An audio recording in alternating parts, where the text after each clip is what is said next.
Assalamu alaikum, everyone, and a very warm welcome to today's event titled Jinnah's Vision, Building an Inclusive and Equitable Pakistan. My name is Maya Ahmed, and I serve as the Vice Chair of Research, Policy and Initiatives at the Rethinking Pakistan Forum and the Director of Political and Educational Affairs at the PSA Coalition. I have the difficult task today of opening the discussion on behalf of Arif Shahid, the founder and chair of the RPF and the founder and president of the PSA Coalition. Arif passed away earlier this year after a long and incredibly difficult battle with cancer, but these events will always be opened by Arif, at least in spirit. Throughout his illness, Arif's unwavering faith, passion, and commitment continue to power both the PSA Coalition and the RPF. And if there's one word that captures who Arif was, it is tawakkul. He never once let doctors limit his faith in recovery. He never once let his illness limit his work and efforts. And perhaps most profoundly, he never once let his struggle inhibit the kindness, care, and respect he showed each and every one of us on a daily basis. Even in excruciating pain, Arif would always find a way to make us laugh or share a new idea. And throughout the process of planning this event, his absence was felt piercingly. From speaker outreach, which Arif and I would often share, to poster design, in which we would often disagree on which photos to use, to script writing, where Arif's constant commentary and entertainment on our shared documents would make every task feel lighter. Nothing will ever replace his light.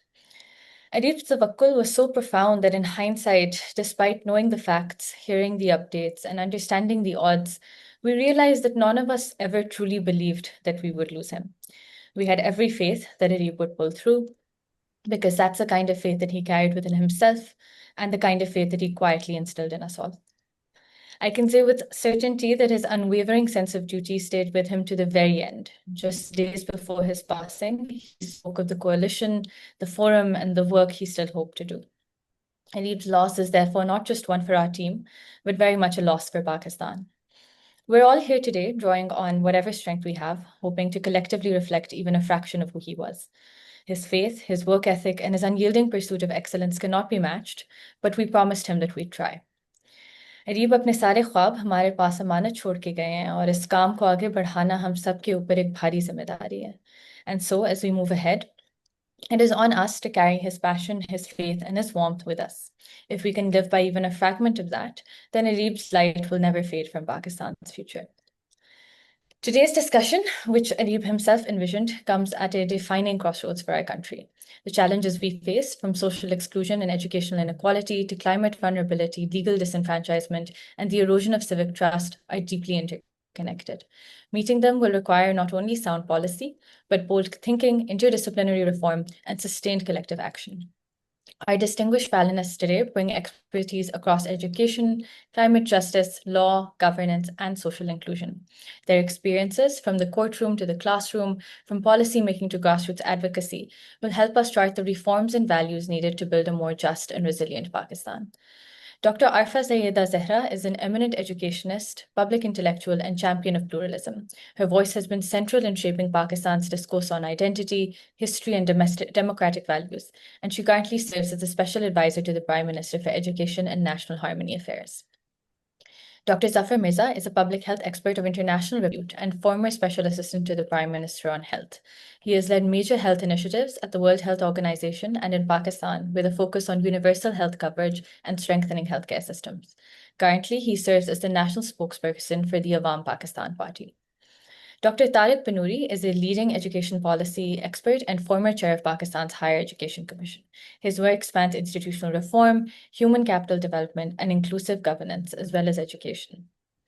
With that, we are excited to begin a conversation grounded in both urgency and possibility, one that honors the ideals that Pakistan was founded upon and explores how we can bring them meaningfully into the present.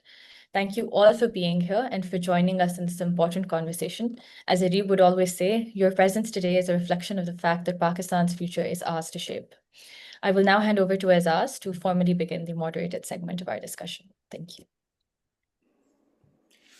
Thank you, Myra, for setting the tone for today's conversation and also for reminding us why these discussions matter. As we begin our first segment, titled Citizenship and Exclusion, the intent is to frame the discussion regarding the gap between the rights promised to Pakistanis by the Constitution and the realities faced by many today. Along with this, some relevant figures before we get into the discussion are that Pakistan today ranks near the bottom of global indices of gender equality, religious tolerance, and human development. The term minority remains undefined in our country because communities face discrimination in law and practice. In 1947, 23% of the Pakistani population was non-Muslim, and by 2013, that number fell drastically to around 3%. Targeted attacks, kidnappings, and institutional exclusion have all become the norm as we understand it. On the other hand, women's labor force participation was just 25% in 2018. 2025 was set, the number actually fell to about 21% in 2021. Many, more than 90% of women in some reported cases in Pakistan have experienced some form of domestic violence. It goes without saying that equality in practice has not been held to the same standard we'd like to see. Now, I have one question for Dr. Arfa and one for Dr. Banuri. Before asking, I just wanted to confirm with Dr. Arfa if she can hear us. She's Otherwise, I'll muted. just... She's muted and her video is off. So if she can unmute herself.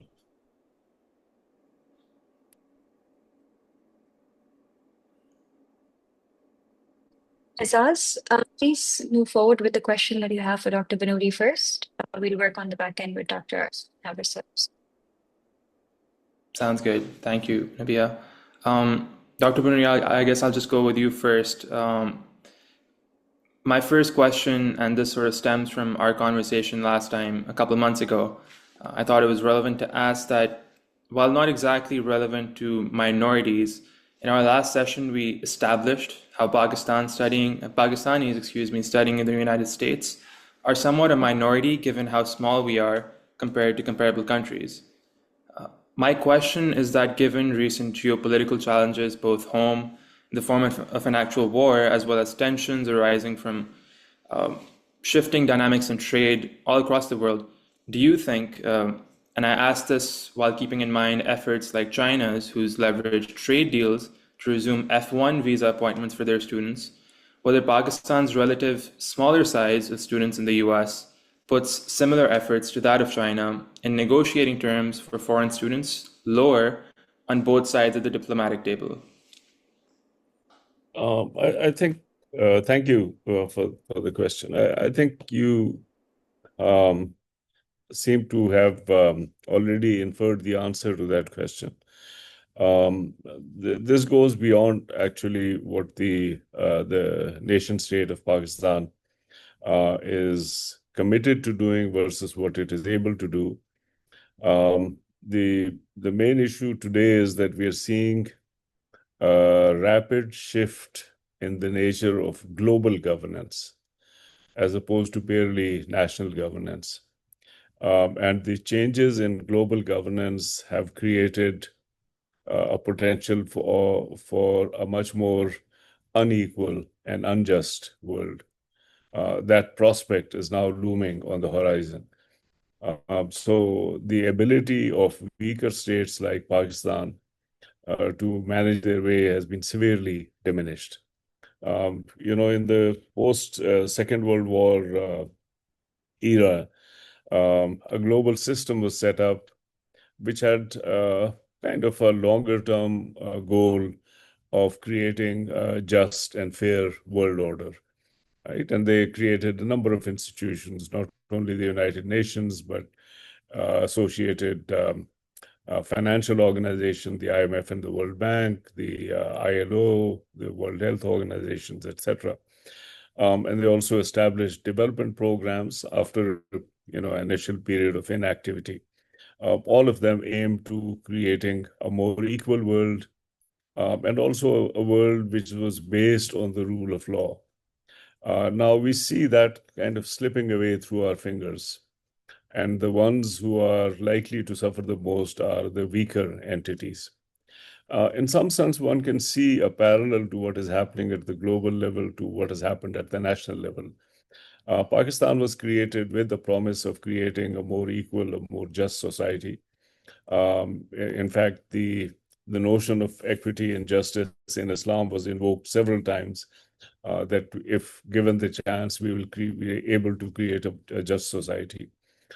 In the event, that turned out not to be the case. Minorities have suffered, linguistic groups, minority groups, not only religious minorities, but also ethnic minorities, linguistic minorities have suffered. Women have suffered. They happen to be a minority, unlike in most other countries where women are a majority. And therefore, this idea of might is right and the devil take the hindmost, that has actually become quite common in our own society. Now we are confronting a global situation which is very similar to the internal situation that we have created, and that poses a challenge for us. Now, my sort of quick take on this is that the global order is what it is. We do have a number of institutions which we will invoke in order to protect the rule of law and to protect the interests and rights of weaker communities and weaker countries. But it is also time for us to take heed and to focus inwards on establishing a proper system of governance, which not only guarantees justice and equity, but is committed to the vision that the Quaid-e-Azam presented early on, in which everybody would feel safe, law and order would be protected, minorities would be completely free and would be under no compulsion whatsoever, that we would have a society which really regards these values as totally sacrosanct. The fact that we had the fundamental rights in our constitution, but we have not really acted on them, is now a matter of serious concern and therefore should be addressed. So that, for me, that is the real goal of any action that is to be taking place, that is for us to take. Our ability to contend with the global challenges, although somewhat circumscribed, is not entirely zero, and we have to use all the tools at our disposal in order to be able to manage the winds of change at the global level. Thank you, Dr. Banuri. That's insightful. And if I may, just a quick follow-up to that, to have your thoughts. What do you think, in your opinion, are Pakistan's maybe 2 or 3 top bargaining cards that they can use? And, in conjunction to that, do you think that Pakistan's power comes from its alliances with other countries? Do you think that gives it that stage, perhaps with other Muslim countries or geopolitical partners? Or on the other hand, do you think it's a lone battle that every country has to fight? Well, actually, you know that we do live in a global system in which countries have come together in order to protect not only themselves, but to protect a larger sets of countries. The Group of 77 and the non-aligned movement emerged in the 1960s, more or less as a response to some of these concerns. And the Group of 77 has acted as a kind of a negotiating bloc on behalf of all of the developing countries, basically what means vocal countries, weaker countries. And of course, right from day one, China joined the Group of 77, strengthened it considerably. Now we are seeing a little bit of a shifting. China is now already on the threshold of joining the more powerful nations, but it has continued to show solidarity with the weaker nations and therefore would be a major asset for us. We also notice, you see, there are 2 things here. One is that at the state level, globally, this idea of might makes right has kind of re-entered the political lexicon in a significant way. And I don't want to point to any one individual as responsible for this. You can see a trend emerging across all countries, right? I mean, for instance, foreign aid has not only declined in the United States, but in Europe, in a number of countries, there is a kind of a declining level of commitment internationally. There have been concerns about trade issues elsewhere as well. Now, and so, this idea of realpolitik coming in force has emerged.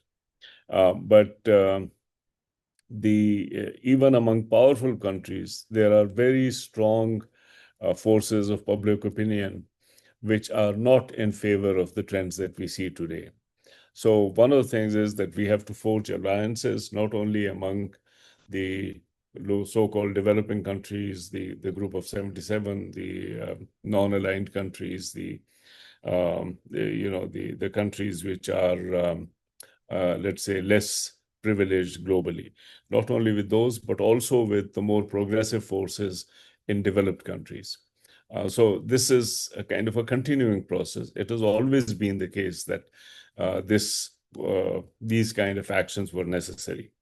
Now, in order for us to forge alliances with more progressive forces internationally, especially in developed countries, it's very important for us to be on, so to speak, on the right side of history. And unfortunately, in our past, that was not always the case. And so I think now it has become even more incumbent on us to put our own house in order so that not only can we address the problems nationally, but also find the right partners globally to be able to protect not only ourselves, but others like us. So I don't see this as a hopeless situation. I see there are some negative trends, and I see lots of forces which are countervailing forces. I'll just give you one example. I'm sorry I'm taking a little bit more time. About 20 years ago, a number of academics, intellectuals around the world came together. This was at the Johannesburg conference, and I was part of that. We launched something called the Great Transition Movement. And this is something that you can Google. You can actually see the names. There are thousands of names on that list of people who had signed up. Our idea was that we were kind of at the cusp of history. The forces were pulling us in different directions. One of them, which we call the fortress world, is something that seems to have become more and more prominent. Right? Everybody is building fortresses around them. But the idea of the great transition was that it is also possible for us, given what we know, given the advancements of science and technology, given our ability collectively to be able to understand how to act collectively, to shepherd what we call the great transition towards a world of greater equity, solidarity, and fairness. So I think that when I think of the emerging challenges, I don't think of us as alone in that regard. Number one, there are lots of countries which are in the same situation as us, and so there's a great potential for solidarity. But number two, there are lots of positive forces, political forces around the world who are our natural allies, because they are also committed to the idea of global justice and global fairness. And those are the people with whom we need to forge alliances with. Thank you. That's very insightful, Dr. Banuri. It's definitely helpful to know that going forward and looking at all the news that's coming out. Moving forward, Dr. Arfa, we could see you just a second ago, but could you signal that you can hear us now? Or we can move on to a different question if not.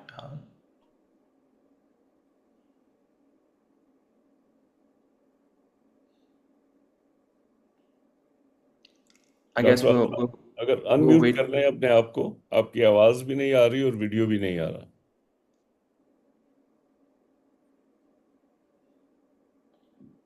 मेरे ख्याल में उनको phone पे उनसे बात करें. And in the meantime, Dr. Zafar is also here.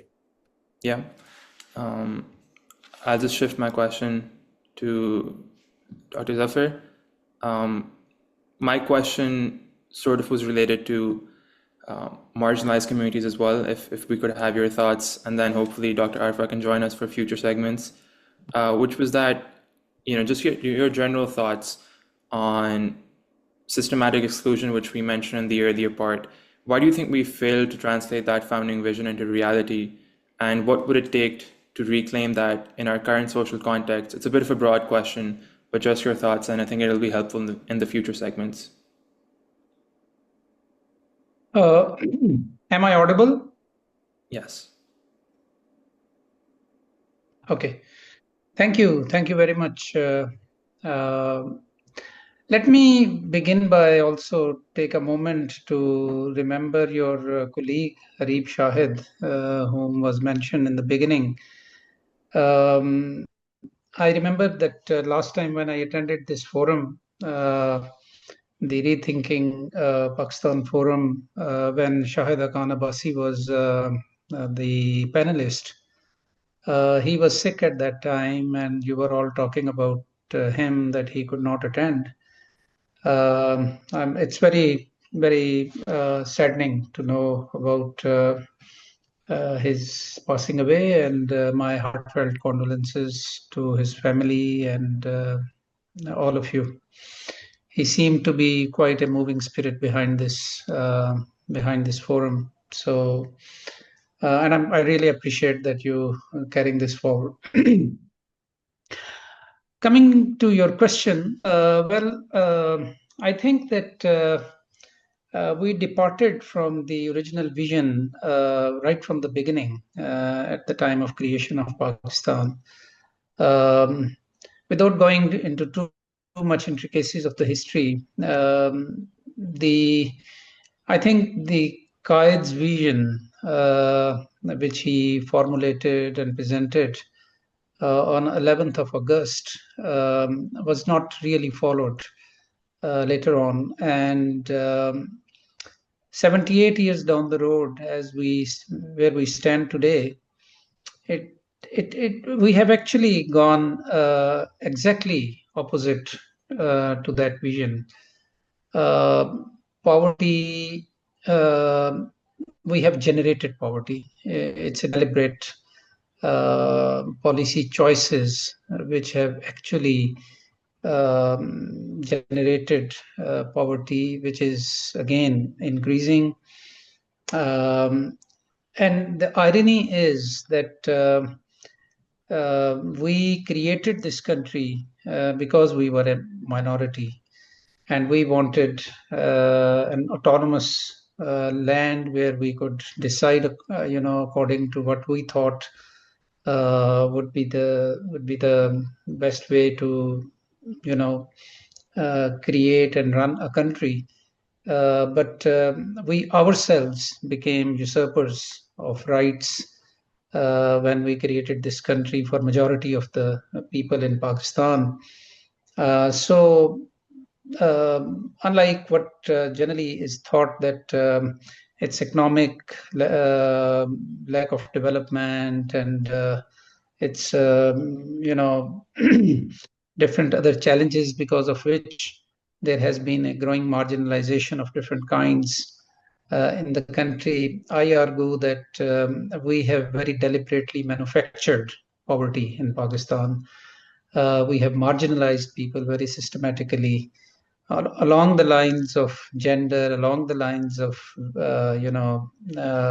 rich and poor, along the lines of urban rural, along the lines of geography and ethnicity.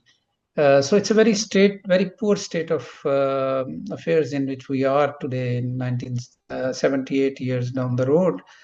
But nevertheless, it's a challenge. It's not a fait accompli. It's a challenge that we have to deal with, and there is no other option. So it's the right choice of policies. It's the right choice of systems and institutions that would lead us eventually towards reducing this marginalization and exclusivity, which has really affected millions and millions of people in Pakistan. So as general your question was, I have tried to be as general in my answer, but when you will ask me about health, we will go deeper into it. Thank you. Thank you, Dr. Mirza. That sounds good. I'm sure we have questions for that as well. Dr. Arfa, it's good to see you again. I'll direct the question right back to you and get your thoughts. We're all just curious what you think. You once remarked that Pakistan was built for minorities, which I think we agree on, a nation that was shaped by struggles of marginalized communities. Yet today, many still face exclusion. Why do you think we fail to translate that vision into reality? And again, just your thoughts on what it would take for us to reclaim that context. Thank you so very much for a very important and a very pinching question. To request for a homeland to ourselves was because that we could live a much more pluralistic life than that we had while we were living in United India.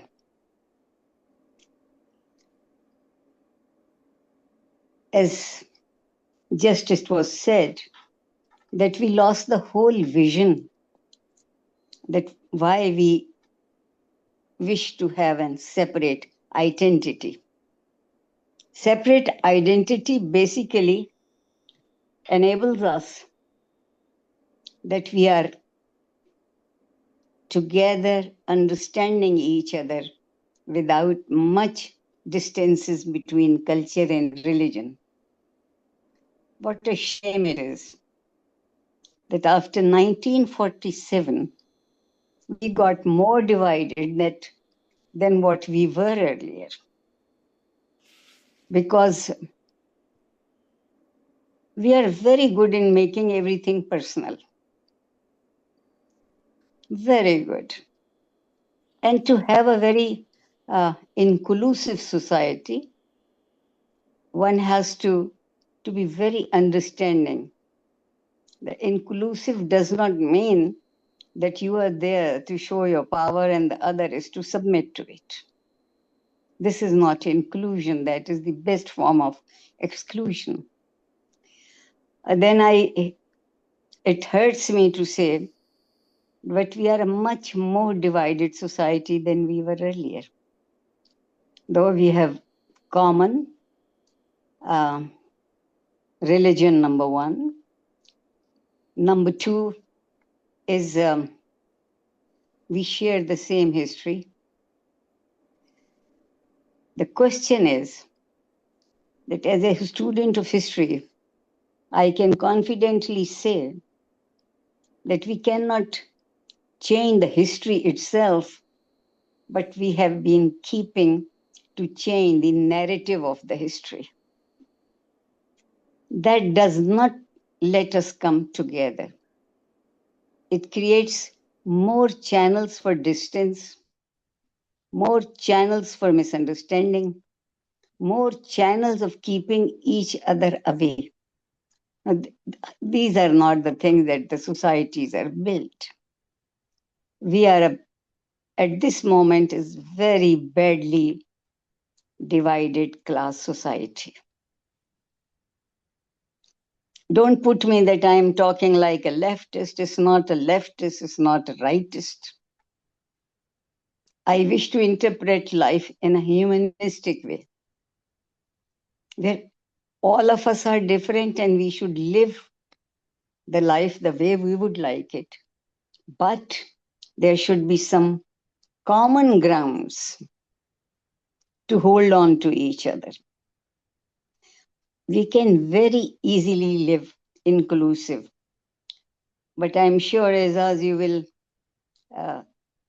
agree with me, that we try to find, we put so much hard work in finding the differences.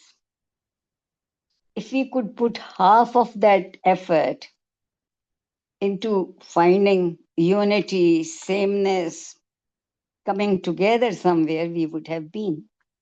And to me, this question of exclusive is that for us, power means only to me. I'm not ready to share it with others. The real power is when we share it as much the other person can share. A sense of satisfaction is basically bringing people to a pluralistic approach. Our situation is not that much ground realities based upon that. If we could change those attitudes, which is the most difficult thing in the world, to change attitudes. You can change geography, you can change border lines, but this is one thing which we cannot. We are basically good people, well-meaning people, but we always wish to keep the other one at arm's length. And by arm's length, I mean that you are trying to keep your individuality, your identity intact. The real identity is that how we can become together, how much differences we can forget for each other's sake. Not that we should be doing it because if I am a little more educated than anyone else, it doesn't make me a good citizen. If I'm very rich when it comes to money, it doesn't make me good citizen. Good citizenship is basically what I understand as a pluralistic society. There is no society where everybody can be the same. We do not have that. We should not. If all of us have the same question and the same answers, then there will be no dialogue. And it hurts me that dialogue is missing from this society. I'll be with you if you permit me again. Thank you so much, Izaz. Of course, thank you, Dr. Zahra. I enjoyed, I think everyone enjoyed listening to that, and it sets the stage for the rest of the discussion. Hopefully, at least the people on this call, you mentioned attitudes are difficult to change, but maybe at least the people in this call can have a little shift of their attitude, and that can make a change. Thank you also, Dr. Banuri and Dr. Mirza, for your insights. It helps us tackle some of the other questions that we have today. I'm going to hand it over to Zed now to lead the second session, which is titled Education and Inclusivity. Thank you, everyone. Thank you, Azaz, and thank you, Dr. Banuri and Dr. Zehra, for those thoughtful and detailed insights. Building on that discussion of citizenship and exclusion, I'd like to now turn to education and inclusivity, because the values we've been talking about are shaped not just by laws and institutions, but by how we teach it, what we teach, and who gets access to it. Pakistan's education system shapes the values, skills, and opportunities of over 50 million students. Yet it remains deeply fragmented and unequal. Public, private, and madrasa systems operate with vastly different standards, resources, and worldviews, reinforcing social divides rather than bridging them.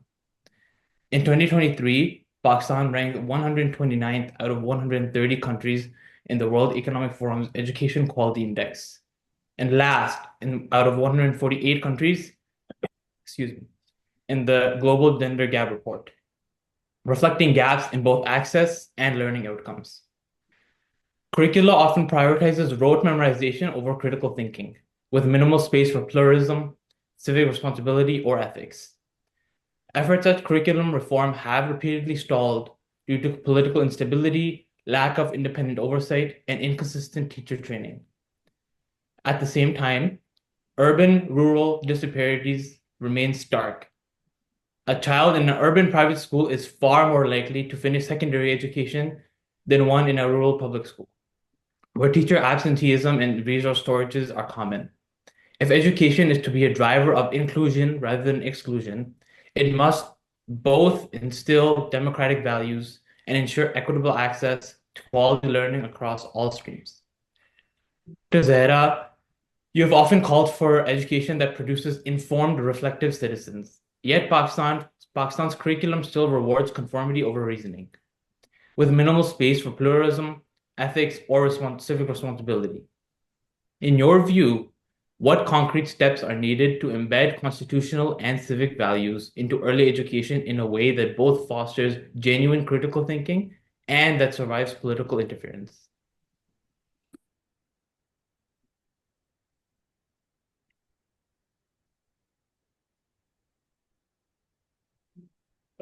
I don't know, Arfa. Dr. Zehra, am I audible? You wish me to answer this question? Ji. Please. And will you please just give me the two basic things that you have asked me? In your view, what concrete steps are needed to embed constitutional and civic values into early education in a way that both fosters genuine critical thinking and survives political interference? Thank you so very much.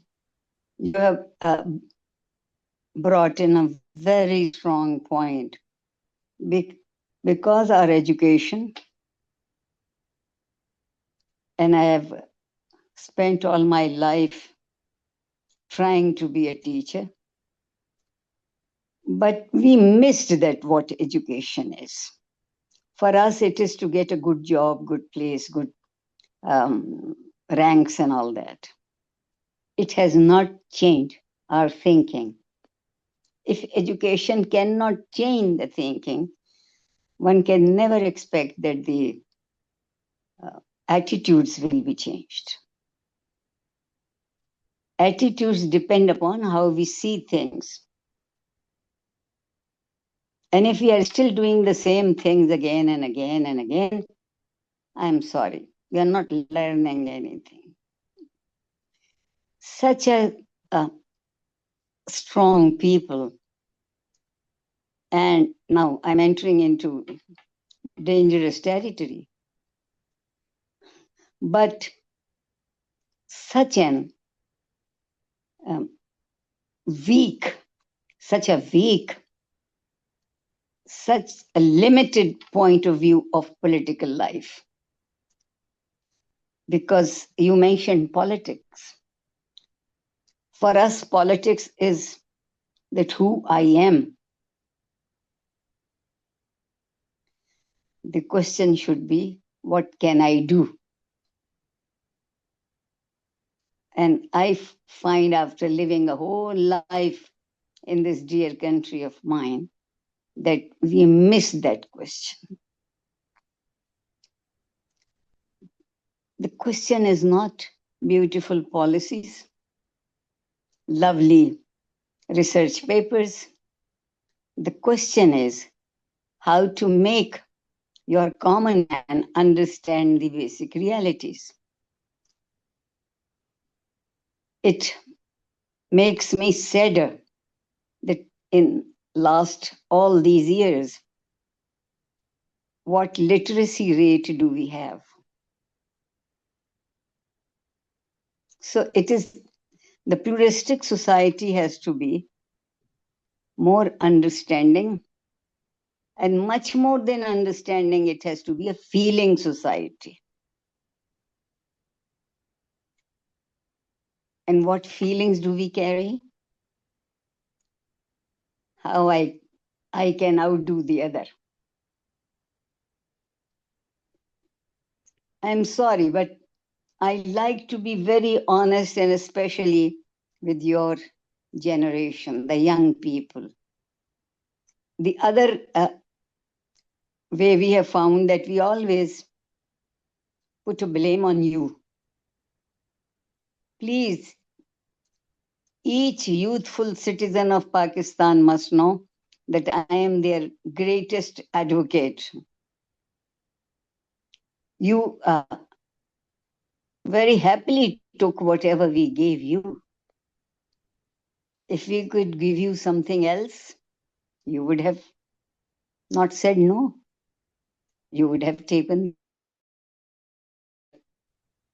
It's my generation that is not that successful as it could be. My generation that really did not understand what our leader, Muhammad Ali Jinnah, tried to tell us. It's not one label or the other label. It is how we make a society, feeling society of sensitive citizens, so that they understand the life, its needs, and how can we do distribute. When I say distribute, I mean how do we distribute our duties? Who gets the best and who didn't? These are very unseen but very serious questions where you have to think that for a change, all of us has to change. I cannot be happy to say that, oh, if that changes, the whole Pakistan will change. No. All of us have to put our share. A sharing society becomes pluralistic. What a wonderful thing is that Pakistanis are, I think, one of the top people in the world to help financially. We never shy of that. But financial help is the most basic one. All of us also need emotional support. All of us need understanding.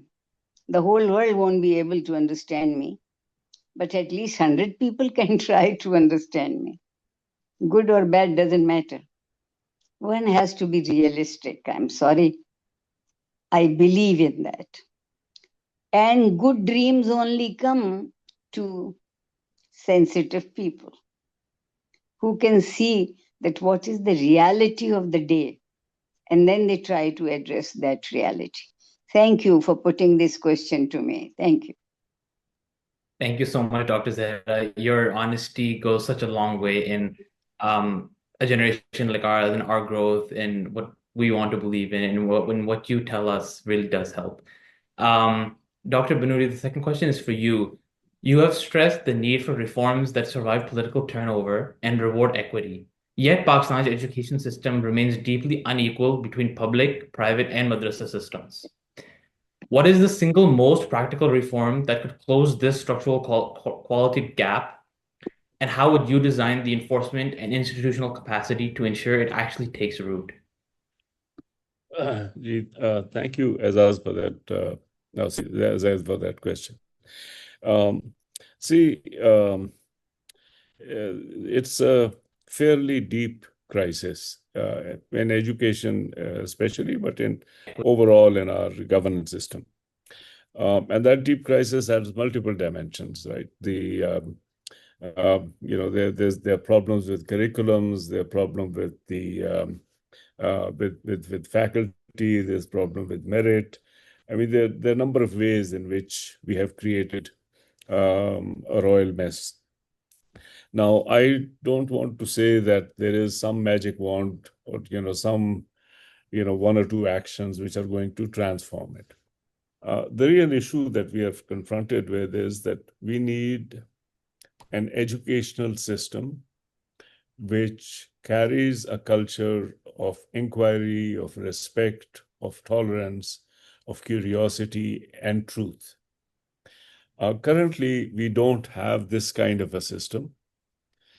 One of the reasons for it is the high degree of political and governmental interference, manipulation, as a result of which the education system has, the educational culture has also become to resemble the governmental culture. And in the governmental culture, mind you, the kind of things that I talked about really don't have much of a space.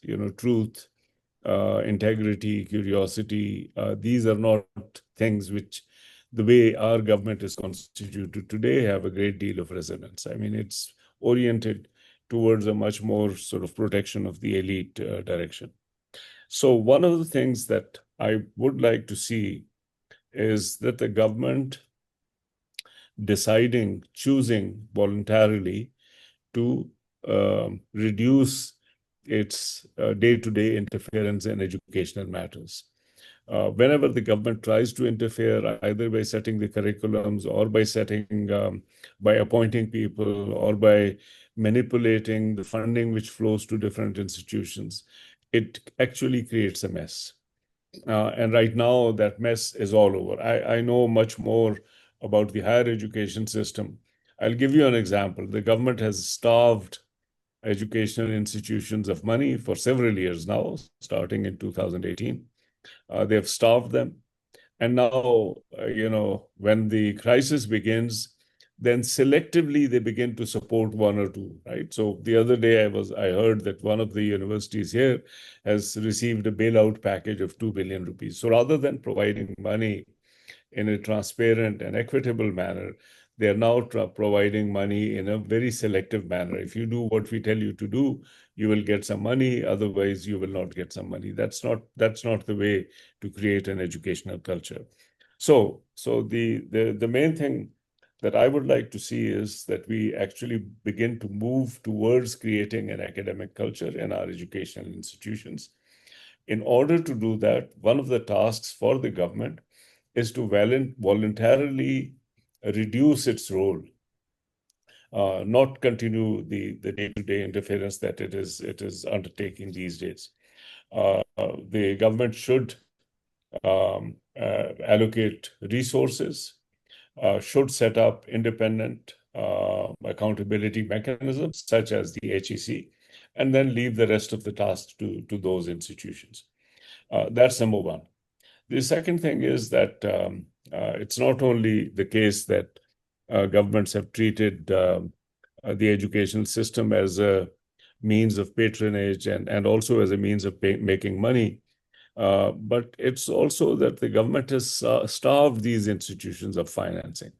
There's a global target of 4% of GNP for education, of which 1% should go for higher education.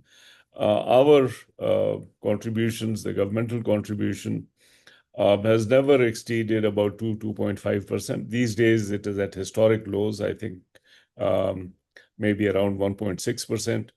Higher education should receive 1% of GNP. It's consistently been about 0.25, 0.2, and now it's closer to 0.1%.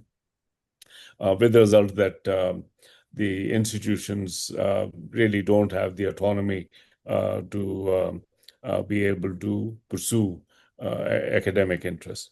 It's also something that creates a burden for students.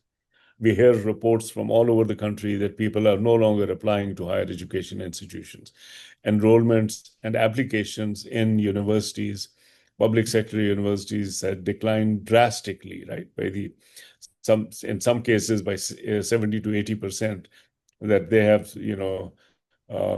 3,000 seats and only 300 people have applied.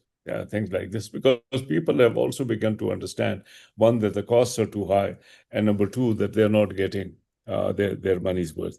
So number one, reduce direct interference. Number two, increase financing and increase it according to a certain formula.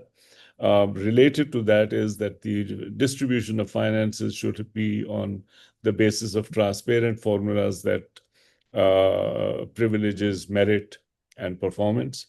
And number four, establish independent autonomous institutions that can then bring about this transformation towards an academic culture. So here are four major steps that could be taken. There are others, including the use of technology and managing, sort of combining different ways in which education is provided. But I think those are matters of detail. The most urgent ones are the ones that I've already mentioned to you. Thank you so much, Dr. Banuri. Dr. Zehra, Dr. Banuri, thank you both for sharing such thoughtful perspectives on how education can be a bridge to a more inclusive society. Of course, inclusion isn't shaped only in our classrooms. It's also tested when communities face shared crises. Few challenges reveal our social divisions and our capacity to overcome them as clearly as climate change. To take us to that conversation, I'll hand it over to Nabiha. Thank you so much, Zaid. This is the midway of our conversation, and I just wanted to interject and also say that thank you so much for the beautiful insights that all three panelists are sharing. We're truly having a wonderful time listening, and I'm sure that these will bring about more positive effects, inshallah. So, to start off my segment, which is climate and inclusion, we know Pakistan is the fifth most vulnerable country to climate disasters, despite only being responsible for 1% of global emissions. This fact has been thrown around across all media channels and recently confirmed by Amnesty International in conjunction with Indus Hospital. We see that floods and heat waves have sharply increased preventable deaths, especially among children under 5 and adults over 50. What's more concerning is that while this statistic is bad, fewer than 5% of deaths are officially recorded, which means that many of these losses are either invisible when policies are made or just completely shoved under the rug. These preventable disasters take lives, they wipe out crops, they spread diseases, and they keep children out of school, worsening the existing inequality. Responding to this means building a society that understands climate risks, can adapt it to its systems, and strengthen resilience. But right now, climate change is almost entirely missing from what we teach, from our daily conversations, and from the research on adaptation. We see that there's rarely ever contribution that shapes the decisions that affect people's lives on a policy level. Dr. Mirza, based on our research, you've written recently in an article on Dawn about the 5 health crises striking after every major flood. You mentioned waterborne diseases and mental health crises as a pertinent few. And Amnesty now warns that older people and young children are dying in ways that we can prevent, and yet they remain invisible in disaster planning. The question is, if we know exactly who and exactly what is at risk, why do our responses still look like we're surprised every single time a flood hits? And if you could change just one part of Pakistan's planning to protect these groups before the next disaster, what would it be? Thank you. I'm clear in my voice? Okay. Well, yes, health is one of the major, disasters which take place because of changes in climate, unpredictable, climate events take place. And as you mentioned, I have written about it. There are two ways of looking at it. One is that the very nature of climate change is that it's unpredictable. So your preparation to respond has also its limits because of this unpredictability. But then there is another angle to look at it, and that is that we can, as we say, in the peacetime preparation is very important because unless we are prepared enough to address any unpredictable climate change event, we will not be able to do that in the spur of the moment. And that's what we have been doing, unfortunately. Pakistan has seen very major disasters over the last couple of years. Actually, starting from 2005, which was a very major earthquake, then 2010 floods, then 2022 floods, and in between a number of smaller events. We have, from a public health point of view, we have something called IHR, International Health Regulations, which are basically, and Pakistan is signatory to them, and which actually obligates nations to develop their own emergency preparedness and response mechanisms.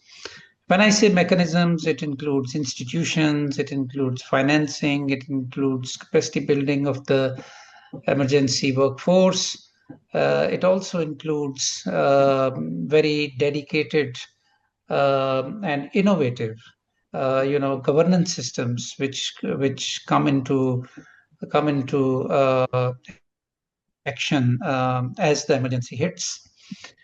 The reality is that Pakistan has has undergone very detailed assessments in the country in the context of international health regulations, once in 2016 and once in 2023. And there are 19 areas. It's very well defined, very, to the detail, to every possible detail that can happen in emergency and how countries should prepare for it. So we have done wonderful assessments also in as I said, in 2016 and 2023. In between, we were hit by COVID-19. In 2019, 20, 21. And yet, despite, number of recommendations and number of analyses around each one of those 19 areas, we have not really implemented it.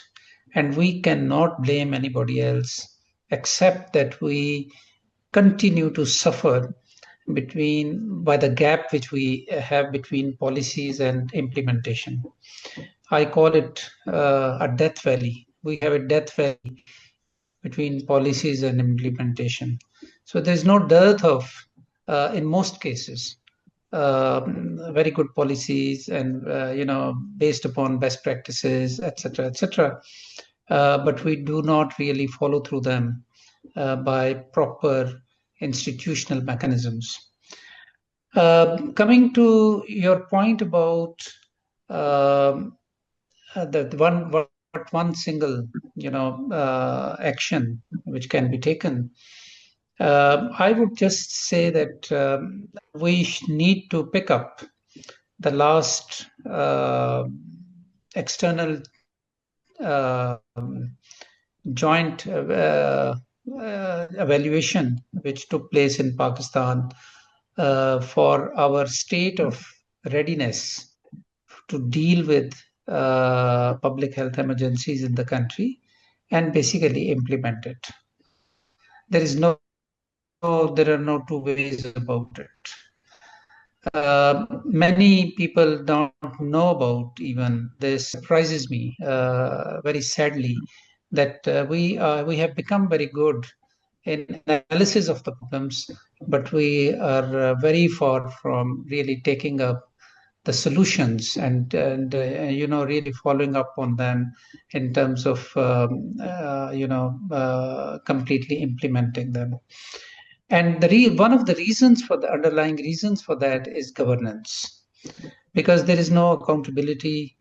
I do not really consider that financing is an issue. It's more of a issue of governance, and it is more of an issue of niyat, that we do not want to do this. We are not accountable for it. And since as privileged classes, which brings back to the heart of your theme for this conversation today, which is about marginalization and exclusivity, and why this has happened is that as privileged classes, since we are not directly affected with it, we do not care. It is the callousness to its extreme. And countries and societies cannot continue like this. Countries and societies cannot sustain like this. They cannot maintain themselves as countries and societies if such callousness continues.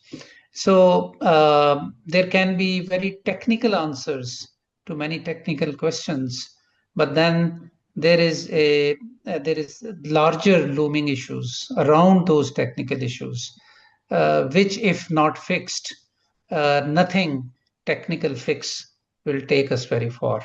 Thank you. Thank you, Dr. Zafar. Just a quick follow-up based on what you said. You mentioned that finance is not an issue, and I think we saw a glimpse of that when Pakistan was one of the only countries that battled COVID-19 with readiness, despite it being an unprecedented disaster. Given that we know that flooding is a reality, and unfortunately it's going to happen every year based on the precedent that has been set, I was conversing with one of my friends, a current fourth-year medical student at AKU, Musa Salar, prior to this conversation. And he asked me to ask you about this. When we look at flooding and we know it's coming, from a health perspective, do we have any dashboards, any live monitoring dashboards that are in place that kind of warn us that, okay, a flood is about to hit XYZ area? This is the state of the hospitals in that area or nearby that area where these people can be evacuated to. If we have them, what's the role that they play? And if we don't have them, how do we get them instated, given that they're not a very expensive, but a very viable solution? Right. So, I mean, we were very deficient in such systems. But lately, especially after the flood of 2022, the National Disaster Management Authority, NDMA, has now developed certain systems and dashboards in collaboration with the Met Office, which provide such information, rather I should say, which has started providing some information which can help in preparation for floods. It is not up to the mark. It is quite deficient still, but it's a good start, I would say. But the question still, remains that overall, the problem is that public health generally is sort of a Cinderella of ministries who is not served very well. We are one of the lowest spenders on health in the world. We are lower than even many African countries, sub-Saharan African countries. We spend less than 1% of the GDP on health. So when it is not a priority for routine delivery of health, essential health services, then the emergency preparedness is a corollary to that. Emergency preparedness is linked to that. So there's a huge issue at policy level that how we deal with healthcare. And again, the issue is, and again going back to your theme, since that the rich people living in big cities since have access to specialists and big hospitals, they do not care about people who are far from urban centers, who are in rural areas, who do not get healthcare, routine healthcare. I'm talking about. I'm not even talking about emergency healthcare. So unless something fundamentally changes in our policy choices and our prioritization, we are not going to see those changes which we all want to see in Pakistan. People generally will tell you that it's a question of if you ask senior policymakers that why do you not spend enough on education and on healthcare, the answer will be that there is no. And I always say that it's not a question of fiscal space. It's a question of fiscal prioritization. What do we prioritize? We spend money on. And when we decide to spend money on, we find money to spend on. So it's a real deeper issue that really affects us as a society. And unless certain very deep economic reforms and deep social reforms take place in Pakistan, these systems are not going to change. We may be tinkering with the edges here and there and developing complacence in the process, that yes, we have done this and we have done that. For example, you gave the example of COVID, and we have done relatively quite well in COVID, but that does not absolutely means that next emergency around and we will be able to deal with it in a similar way. So it's because it's and actually what is very interesting and what people do not appreciate in COVID also is that when COVID, because COVID did not distinguish between rich and poor, and that's why the countries actually, raised their level of response to it. Everybody was endangered. It was not just poor. Actually, people in urban centers were more endangered than people in the rural areas, and that's why there was such a strong response because the people, the privileged classes, were also not saved from it, and that's why most of the developing countries found those monies and opened their kitties, and made this the first priority to deal with it. This is a very interesting perspective about COVID and inequality in societies and how privileged classes use public resources to save themselves in the face of emergencies. Sorry, my answer became longer than what I wanted, but I think these are those layers of the problems which are not penetrated, and if not understood properly, we cannot fix the specific issues, whether it is healthcare, whether it is education, or whether it is other areas. Thank you. Thank you, Dr. Zafar. We really appreciate your insights. There's no need to apologize because that gives the youth a lot to work with. And hopefully, this is an archive that then informs future policy. Shifting focus to education, Costa Rica, despite being a very small country, has become a leader in linking education to climate change. Since 2017, they've taught climate change in every grade, and the universities receive funding tied directly to the country's long-term decarbonization plan. The research they produce feeds directly into national policy, creating a feedback loop between education, research, and action. Dr. Banuri, as a coordinating lead author for the IPCC's third assessment report on mitigation, you worked on connecting climate strategies with equity and development. If Pakistan wanted to create that same link between our universities and climate policy, what are the first 2, if not 3 steps you would recommend? Thank you for this question.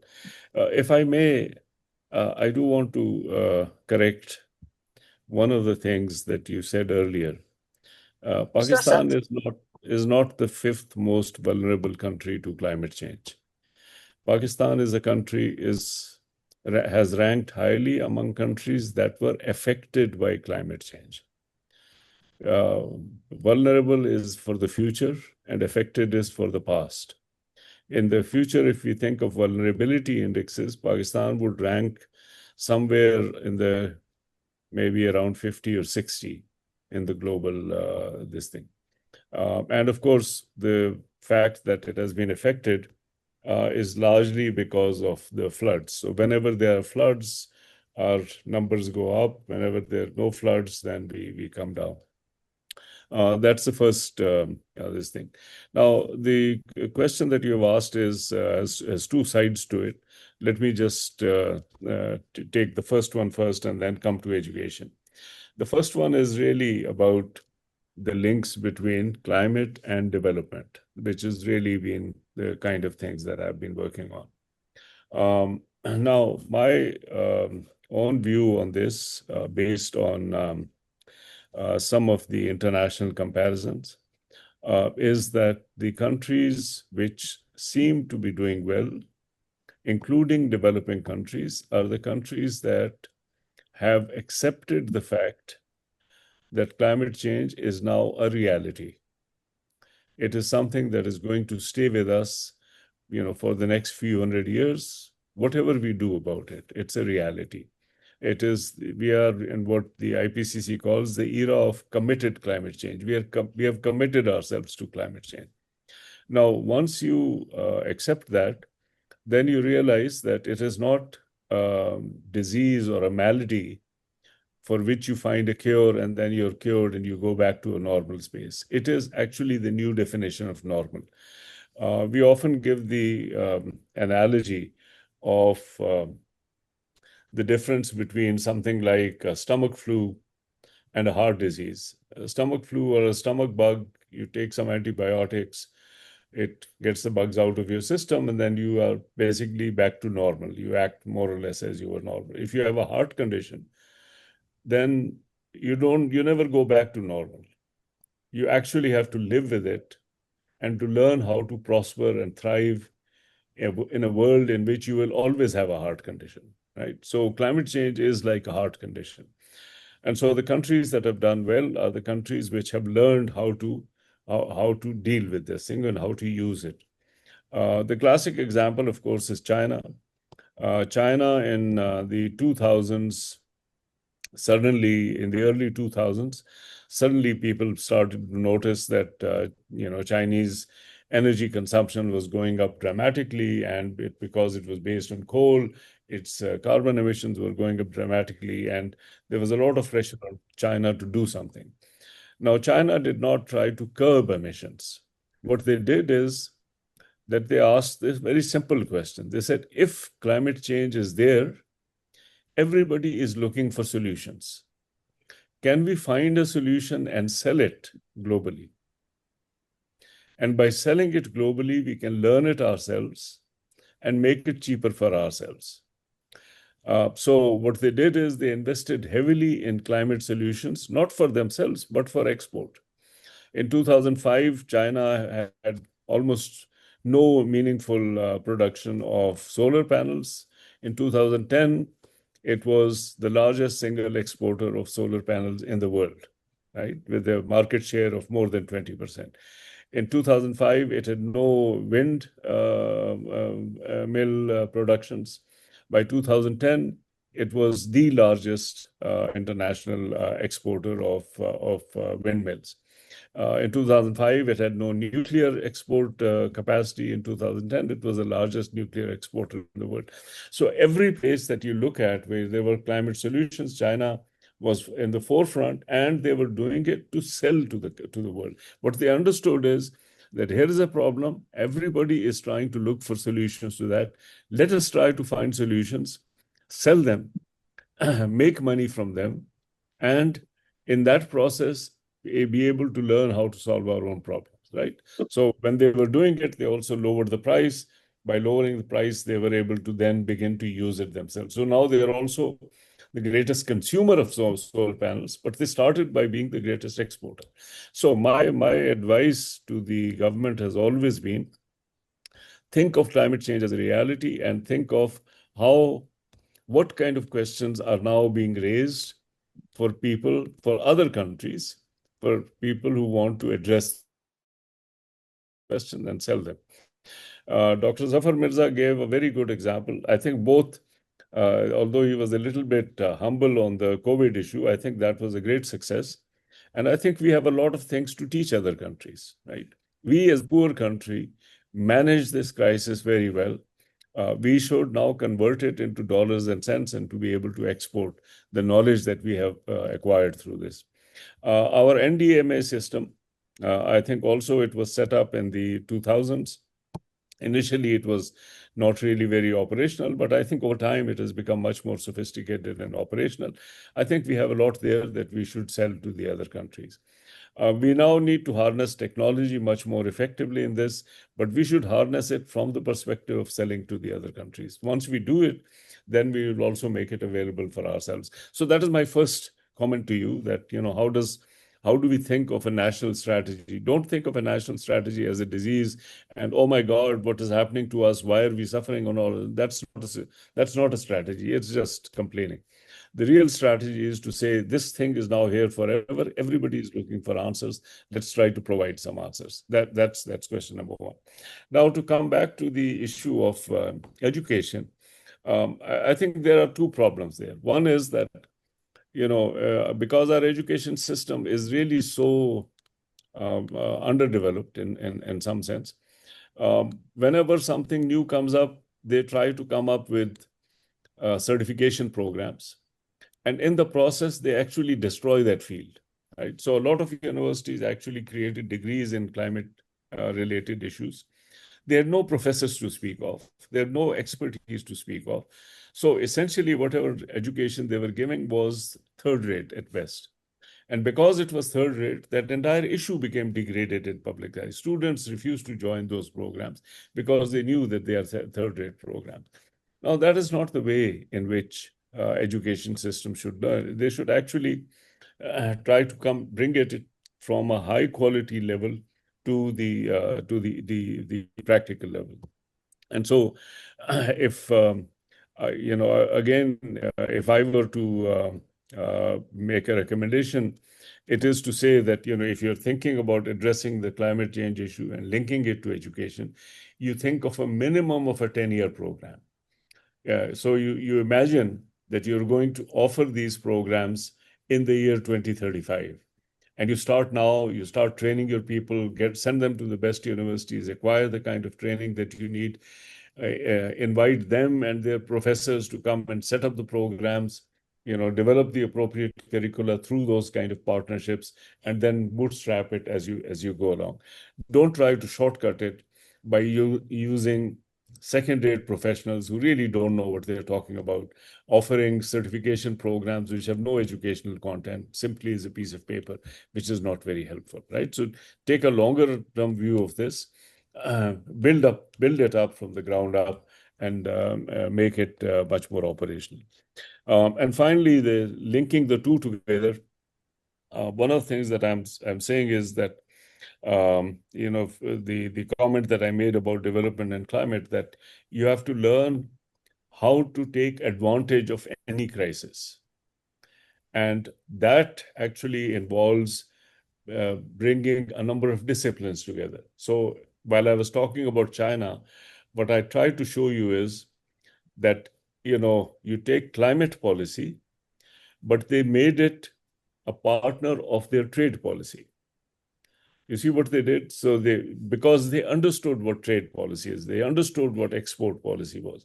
So they made climate policy a partner of their trade policy. Now, there are things we know about development, including trade policy, and we should harness that in the service of climate challenges and climate problems and so on. So don't leave climate as a ghetto in its own right, because nobody will then go and acquire that education.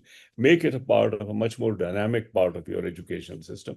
So link it to issues of development, link it to issues of trade, link it to issues of health, as Dr. Zafar Mirza has said, to make it a much more composite kind of an issue. Gee, thank you.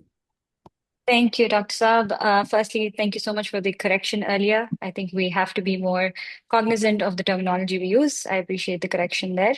And then thank you also for highlighting how this is a proactive approach that is necessary rather than a reactive approach, in line with what Dr. Zafar had said as well. And now to dive deeper into how Pakistan can build a fairer, more resilient healthcare system, I'll hand it over to Shahzeb. Thank you. Thank you, Nabiha, for that important discussion on how climate change intersects with social inclusion. Of course, the impact of climate crisis doesn't stop at damaged infrastructure or lost livelihoods. It extends deeply into our health systems, exposing and amplifying existing inequalities. So the fact of the matter is Pakistan's health system is under immense strain. While the country has pledged universal health coverage, the reality is stark. Millions still lack access to even the most basic services. Primary healthcare, the foundation of any resilient system, remains underfunded, understaffed, and unevenly distributed. We also see in rural areas a shortage of trained health workers and essential medicines leads to communities becoming vulnerable to preventable diseases. In urban slums, overcrowding clinics struggle to meet demand. Past reforms have often favored large hospitals over local health centers, treating illness rather than preventing it. We know that robust primary healthcare not only saves lives, it reduces long-term costs. So my question will be for Dr. Arfa. Dr. Arfa, given the Lady Health Worker Program in Pakistan, which is almost exclusively staffed entirely by women, Many come from rural and low-income backgrounds. They are trusted figures in their communities, yet they face chronic underpayment, lack of job security, limited recognition as professionals. And these challenges are not just health sector issues, they reflect how women's public service labor is valued in Pakistan. So I wanted to understand from a social and gender perspective what structural changes are needed so that programs like Lady Health Workers don't just deliver healthcare, but also advance women's economic empowerment and leadership. Should Pakistan integrate gender equity clauses into their health policy, create women-led local health governance bodies, or cross-sector partnerships that connect the LHWs to education, livelihoods, and political participation? Thank you so much for your question. But I go back to my basic thesis. It's not the economics that determines how you look at a challenge and how you face it. Basically, it is that how you make people understand the gravity of the situation or the matter or the problem, and then try to tell them that how to solve with it. For education, as very earlier it was said, is we tried to create a class-wise education. There are schools where only moneyed people can send their children. And there are schools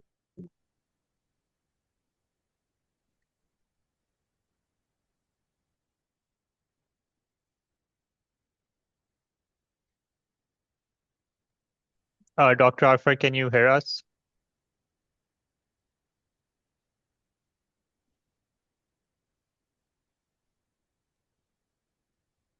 our life. Sorry, ma'am, you got cut off. You can continue. No issue. These are the very minor issues in our society. I have been struggling the whole day for an internet connection. I still go back to basics. It is not the net what you see. It is the process how we take it. I wish we could continue with a dialogue with each one of us. Maybe, Shazeb, you may think that I'm not able to understand your perspective. No issue. Let's talk and you will make me understand, or I will be able to convey something to you. I think for a pluralistic society, continuity with dialogue is the essential thing. We are hardworking people. We can make the best of whatever we have, but somehow or the other, we do not respect each other. Without respect, how you can become a pluralistic society? It's not a question of equity, not equality. It's a question of a basic concept of respect to a human being. And why it has becoming more and more obvious, because it is the level of the society that determines what life level of a person you enjoy. It's not. Sometimes you find almost illiterate people talking great sense, talking of things that have a practical value. And then by changing policies, you do not change anything. Pakistan, I think, is one of the best countries that has the best policy. But as earlier it was said, that we don't implement what we suggest, because there is a gap between the group of people who implement and who think. Implementation is a question of power in our society. And we love power. Having it, and if we cannot have it, at least following it very longishly. No. You might have your own idea of a good life. I'm not saying that 4.5 crore will have their ideas of life and they will be implemented. No. But some major values, principles, highlights, they can be restored.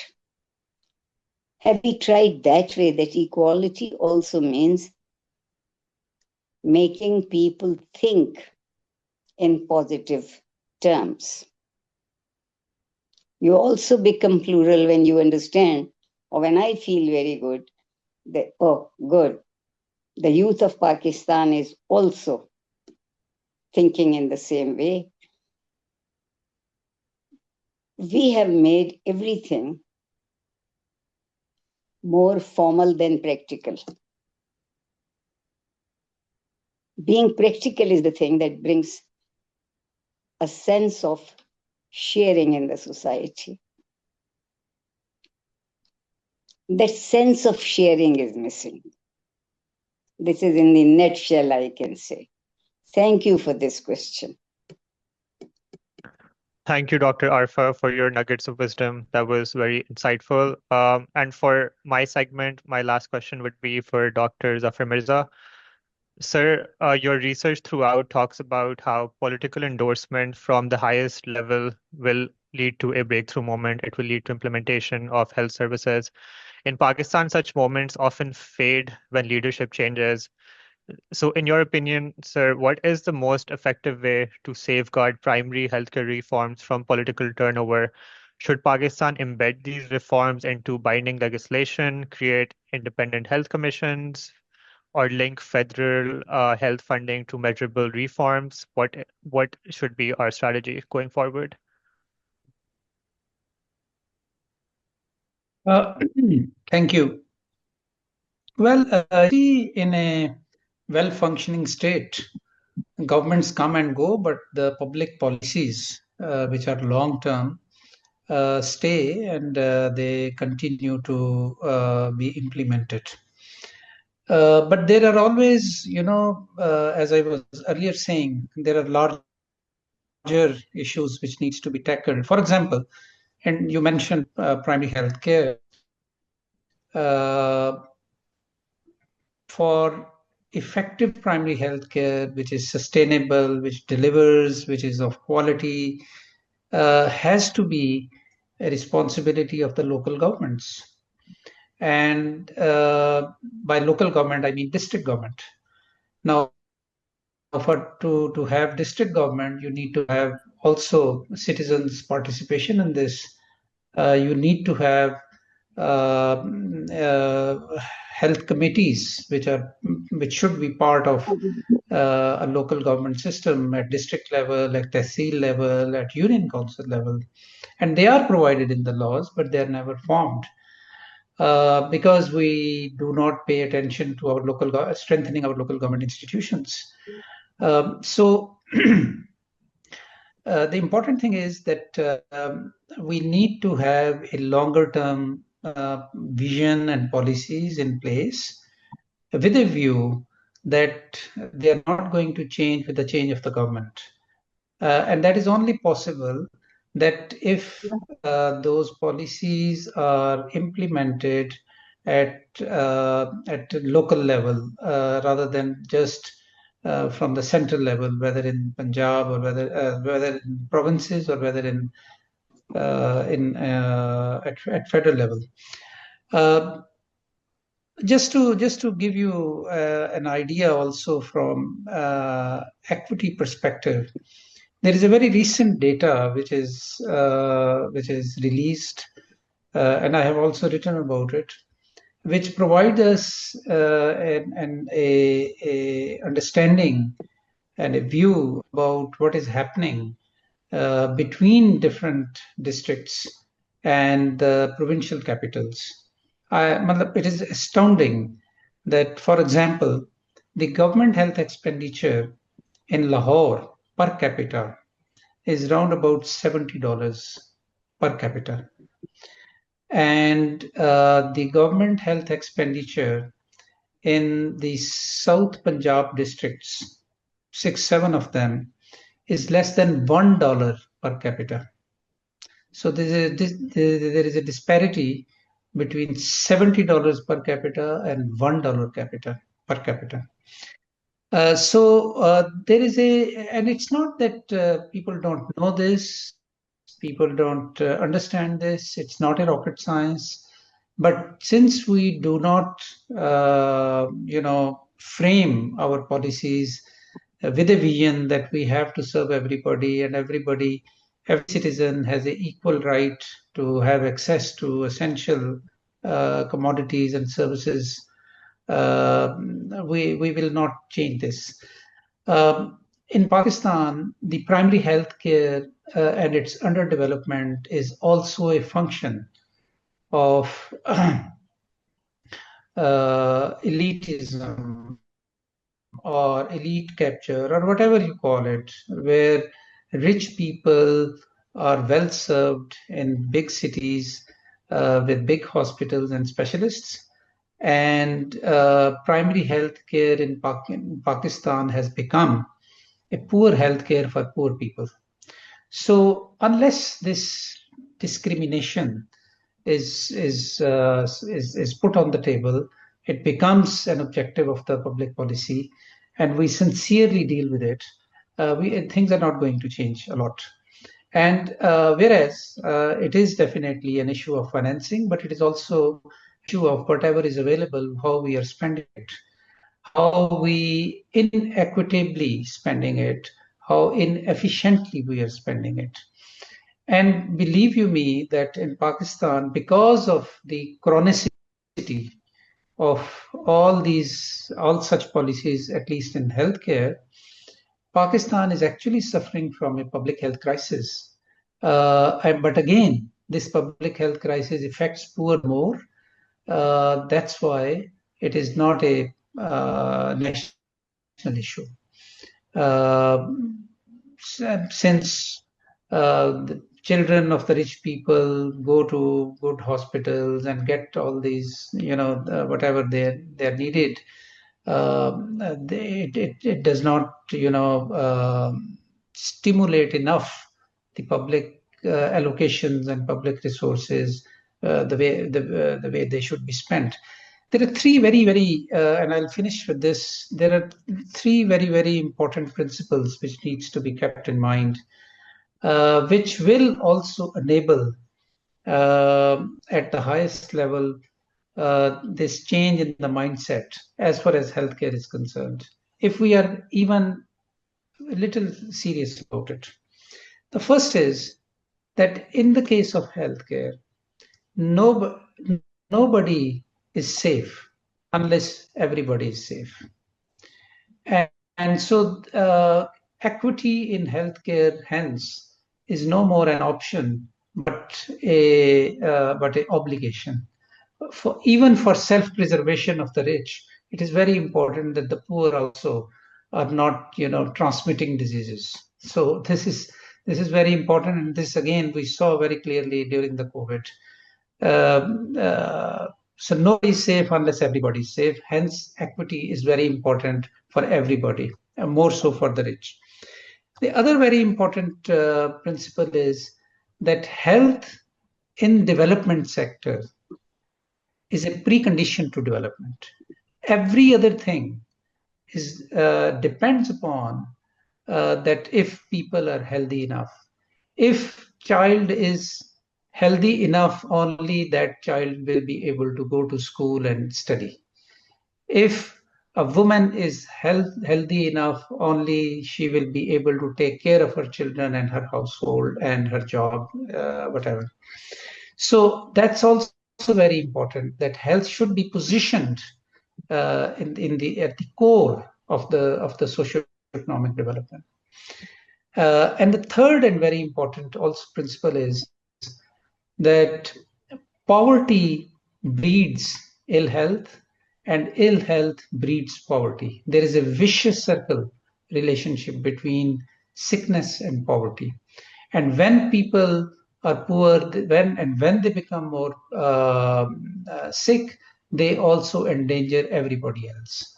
So there are fundamental reasons in healthcare which calls for equity, which calls for equal distribution of resources and facilities and healthcare for everybody, for the preservation of everybody, but more so those who want to preserve themselves on a priority basis. It is in the very nature of healthcare that unless it is equitable, it will not work.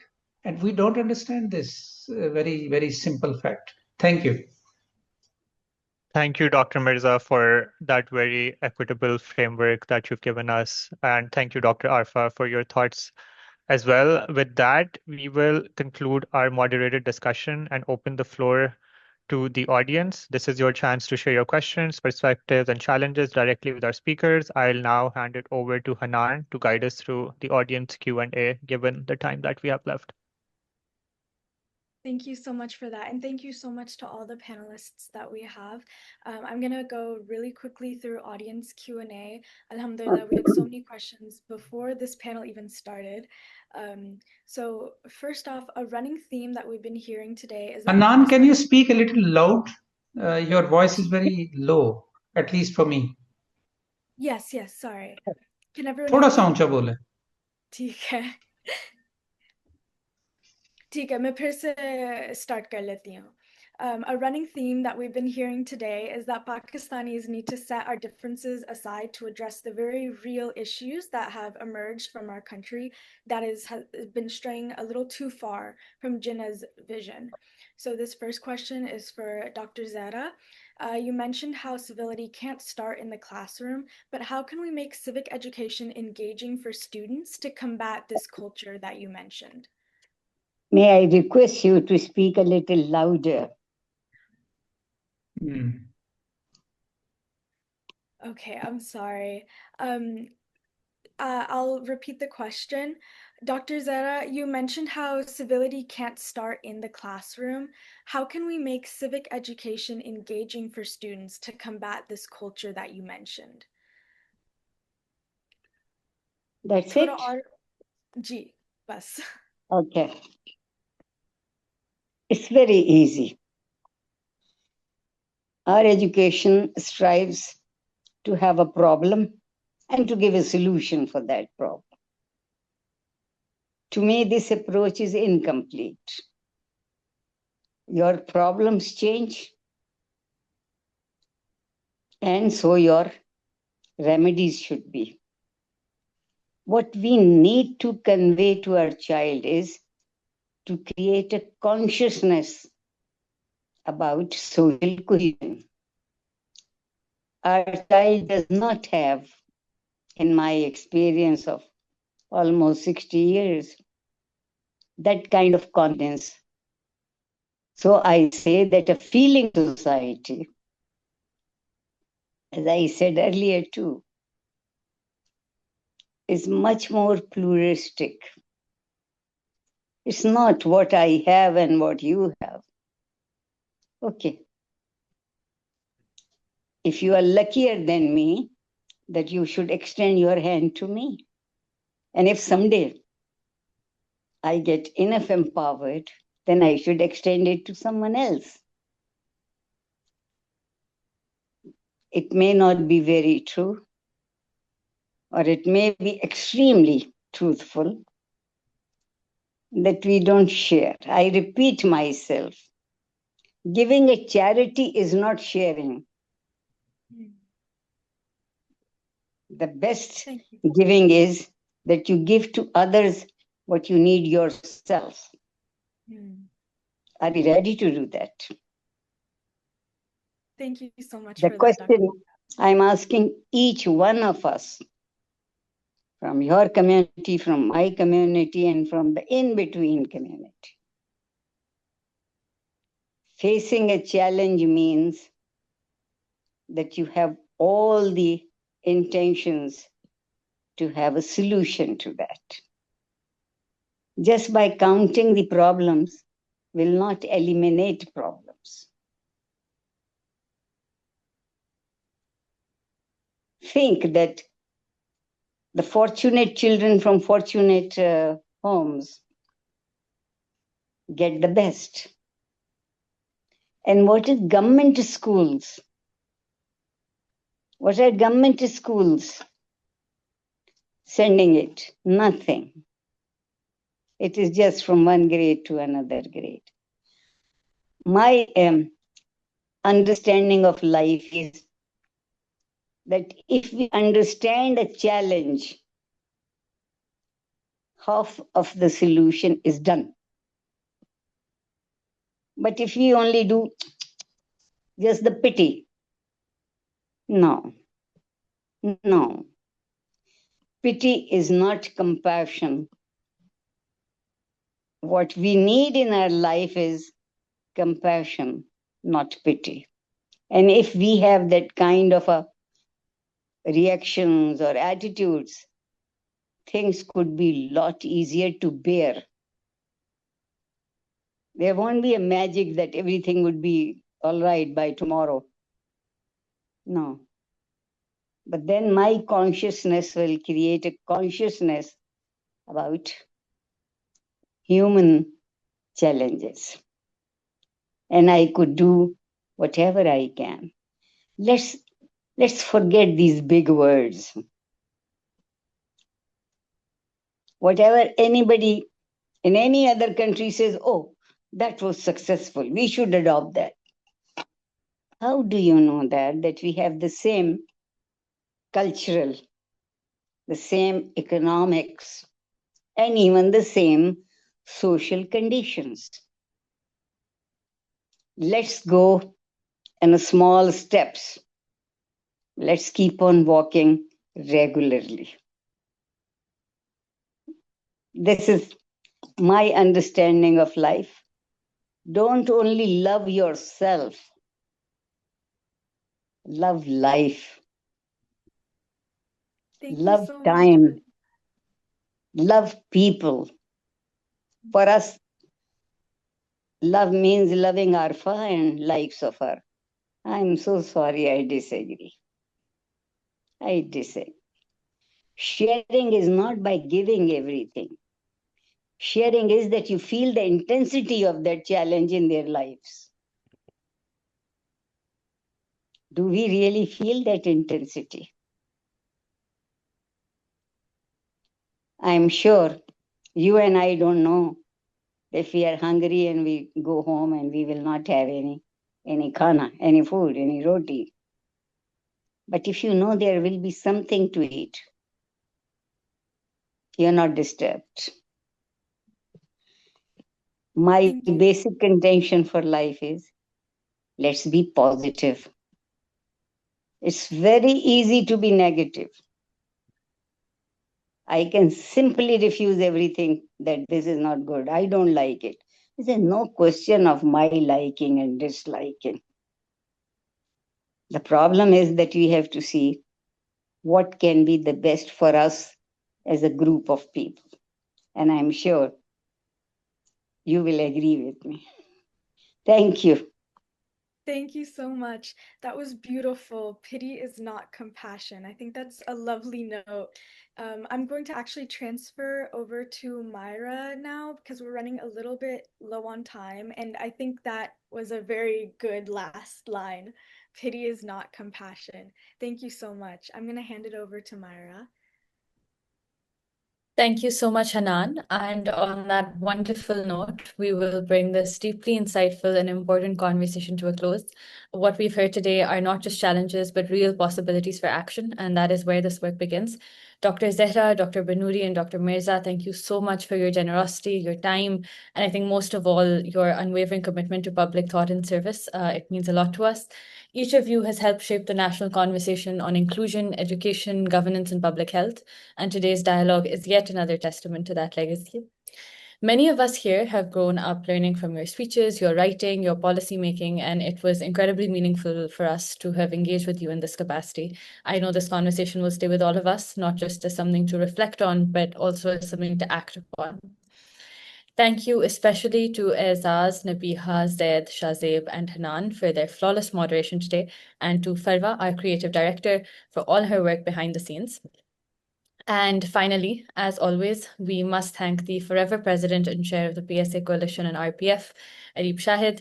This is our first event without him at the helm, and it has not been easy. His vision, leadership, and heart are the reason that the space exists, and words will always fall short to thank him for it. Ye unhi ka karwan hai aur hamesha rahega. We as a team would like to request that you all keep Arif and his family in your duas whenever and wherever possible. There is genuinely no one more deserving of them. And thank you all once again for joining us. We very much look forward to seeing you at future Rethinking Pakistan Forum and PSA Coalition events soon. Have a wonderful day. Allah Hafiz, Pakistan Zindabad, and in advance, a very happy Independence Day to everyone.